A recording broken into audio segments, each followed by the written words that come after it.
Hello friends, स्वागत है आप सभी का केवीएस क्लासेस यूट्यूब चैनल के ऊपर। दोस्तों, आज से हम लोग क्लास 10वीं के साइंस का ऑब्जेक्टिव करने वाले हैं वीवीआई, और बहुत मोस्ट इम्पोर्टेंट होगा आपके एग्ज़ाम के लिए, जिसमें देखेंगे। अभी तो हम फ़िलहाल फिजिक्स का स्टार्ट किए हैं, जिसमें पहला चैप्टर वाइज करेंगे, जिसमें कि पहला चैप्टर है प्रकाश का परावर्तन। पहला चैप्टर क्या है? प्रकाश का परावर्तन। तो देखिए, आपका सामने आपके स्क्रीन पर फर्स्ट क्वेश्चन आ गया है। कहता है कि यहाँ पर देखिए पहला क्वेश्चन कि प्रकाश के परावर्तन के कितने नियम हैं। क्या कहता है? प्रकाश के परावर्तन के कितने नियम है। प्रकाश के परावर्तन के कितने नियम हैं। तो आप सभी जानते हैं कि प्रकाश के परावर्तन के दो नियम हैं। कितने नियम हैं? दो नियम हैं। प्रकाश के परावर्तन के कितने नियम हैं? दो नियम हैं। तो इसलिए इसका ऑप्शन कौन सा सही हो जाएगा? Option number B. इसका कौन सा ऑप्शन सही हो जाएगा? Option number B. तो B is the correct answer. यानी कि प्रकाश के परावर्तन के दो नियम होते हैं। प्रकाश के परावर्तन के दो नियम होते हैं। आगे बढ़िए, चलिए जी। पहला क्वेश्चन कहता है समतल दर्पण की फोकस दूरी कितनी होती है। यानी कि क्या होती है? समतल दर्पण की फोकस दूरी होती है। समतल दर्पण की फोकस दूरी आप सभी बताएंगे कि समतल दर्पण की, कौन सा दर्पण आपके पास दे दिया है, समतल दर्पण की फोकस दूरी कितनी होती है। तो देखिए हम लिखते हैं यहाँ पर समतल दर्पण की फोकस दूरी, समतल दर्पण की फोकस दूरी। तो दोस्तों, यदि आपसे पूछ दे कि समतल दर्पण की फोकस दूरी क्या होती है, यदि आपसे पूछ दे समतल दर्पण की फोकस दूरी, चाहे आपसे समतल दर्पण की फोकस दूरी पूछ दे या समतल दर्पण की वक्रता त्रिज्या, फोकस दूरी प्लस में क्या, वक्रता त्रिज्या, तो दोनों का जो होता है ये समतल दर्पण का, वो होता है अनंत होता है। क्या होता है? अनंत। तो ये लिखते हैं यहाँ पर अनंत हो जाता है। सिंबल से लिखना चाहें सिंबल से, तो इसका कितना हो जाएगा? अनंत। ये होता है इसका सिंबल अनंत का। इसीलिए इस क्वेश्चन का सही आंसर हो जाएगा आपके पास क्या? Option number A. Option number कितना? ए हो जाएगा। Option number A. इसलिए option number A is the correct answer.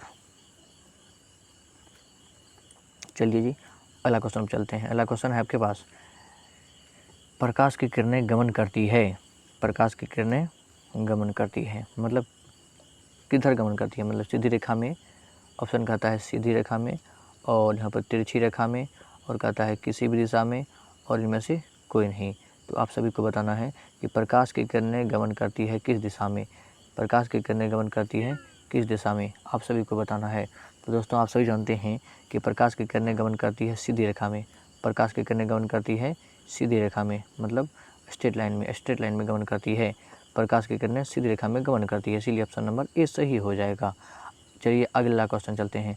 कहता है किसी दर्पण या चिकने तल पर प्रकाश की किरणें आपतित होने पर परावर्तन होता है। मतलब कौन सा परावर्तन होता है? यानी कि दर्पण है, क्या है? कहता है एक दर्पण, सपोज ये क्या है आपके पास, एक दर्पण है, और वो इसका सतह कैसा है? चिकना है। तो इस पर कोई प्रकाश आपतित होती है तो परावर्तन कैसा हो जाएगा? तो आप सभी समझ सकते हैं कि जब चिकना सतह है तो कौन सा परावर्तन होगा? चिकना सतह है, जब कभी भी चिकना सतह का बात कर दें तो नियमित परावर्तन होता है। कौन सा परावर्तन होता है? नियमित परावर्तन होता है। इसीलिए इसका ऑप्शन कौन सा सही हो जाएगा? Option number A. 4 का option number A is the correct answer. चलिए मूव टू द नेक्स्ट। 5वां नंबर क्वेश्चन कहता है कि देखिए यहाँ पर 5वां नंबर क्वेश्चन कह रहा है कि किसी समतल दर्पण में लेटर पी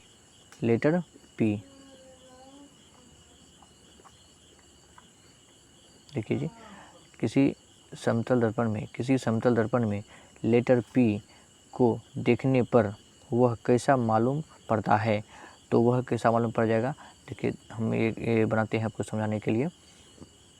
देखिए जस्ट अ मिनट। ये देखिए, ये आपके पास रहा, ये दर्पण रहा। क्या रहा? दर्पण में कहता है समतल दर्पण रहा, ये है पी। तो आपके पास इधर कैसा प्रतिबिंब बन जाएगा? इस प्रकार से बनेगा प्रतिबिंब। देखिए इस प्रकार से, मतलब कैसा मालूम पड़ेगा? क्यू के जैसा मालूम पड़ेगा। Option number C. Option number C. तो यह आपका टेस्टिंग वीडियो था, तो हमने टेस्ट करा है। तो आज के लिए इतना ही। मिलेंगे कल से 9:30 बजे लाइव के साथ। यानी कि आप सभी याद रखिए, आपका जो ये क्लास है 9:30 कितना बजे? 9:30। तो आपको बताते हैं 9:30 यानी कि 9:30 पर, 9:30 पर, 9:30 रात में। कब? रात में, रात में 9:30 पर रात में आप सभी का डेली चलेगा। ये क्या चलेगा? डेली। आपको बहुत सारा इम्पोर्टेंट क्वेश्चन साइंस का और सभी विषय का चलेगा, लेकिन आपको आना पड़ेगा के पर 9:30 लाइव रात में, 9:30 लाइव रात में आना पड़ेगा। Thank you everyone very much. पढ़ते रहिए, मुस्कुराते रहिए और अपने परिवार का भी ख्याल रखिए, अपने भी ख्याल रखिए। Thank you very much.